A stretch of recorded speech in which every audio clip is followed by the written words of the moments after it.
Today we're going to make coconut fish curry.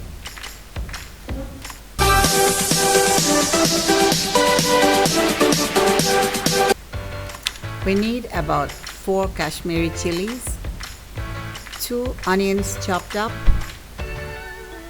1-inch piece of ginger, 2-3 cloves of garlic, 1 green chili, a few curry leaves, and 2 tomatoes chopped up, and 2 green mangoes also cut up.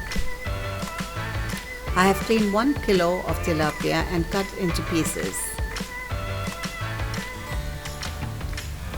I'm using 1 cup of grated coconut and I'm grinding it to a fine paste which will be used at the end of the dish. I've added a little bit of water to make a fine paste.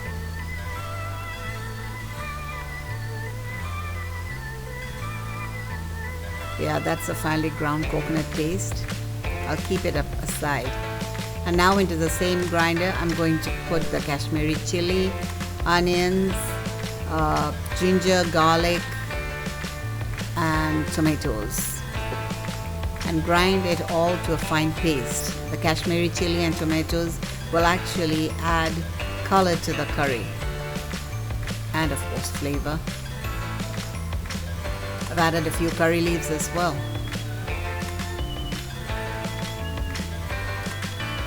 You can always adjust the number of chilies you add if you do not like very spicy food. Now it's all being ground to fine paste.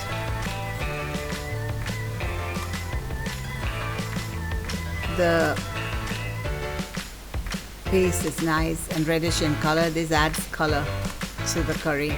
Now I'm using a traditional Kerala earthenware pot used for making fish curries. I've put it on the stove and heating it up.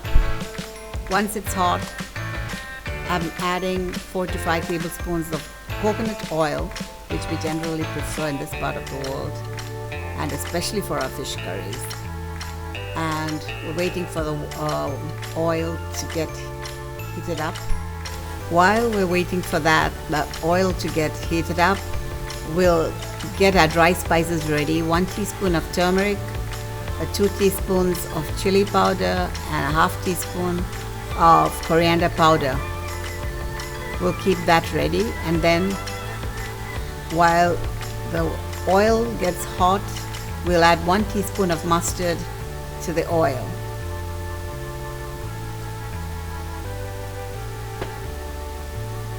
After the mustard has spluttered, we'll add the chopped up onion, a little bit, just for seasoning, into the oil. And after sauteing it a bit, we'll add the dry spice powders as well as the curry leaves. Before the powders get burnt, quickly add the paste that we had ground up, that is the onion, tomato and Kashmiri chilies. Stir it quickly until the oil starts separating, and then we have to keep stirring for a while longer.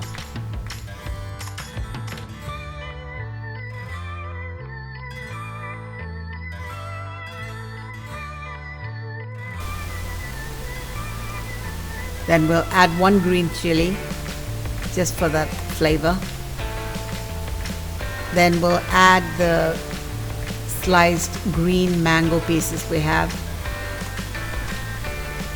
And in between we'll add the fish pieces so that the fish pieces can absorb the sour taste from the mangoes.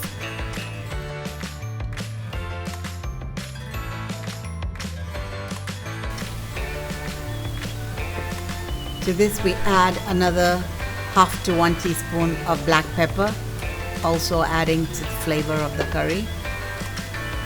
Then 1 teaspoon of salt or to taste. After this we'll add about 2 cups of water in which the fish will get cooked. We'll then cover the pot and let it cook on low flame, after which we'll see if the fish is cooked, and then if the gravy is to your liking, the consistency is to your liking, you can actually add the coconut paste and then stir it slowly on the top, spread it slowly on top, and then swirl it around so that you don't powder the fish pieces, and that way incorporate the coconut paste. And your curry is practically done. This is actually a good accompaniment for mashed tapioca, which I showed in my previous video. You can adjust salt and pepper to your liking, and if you do not like sour taste, you can remove the green mangoes. Hope you try it. Thank you for watching.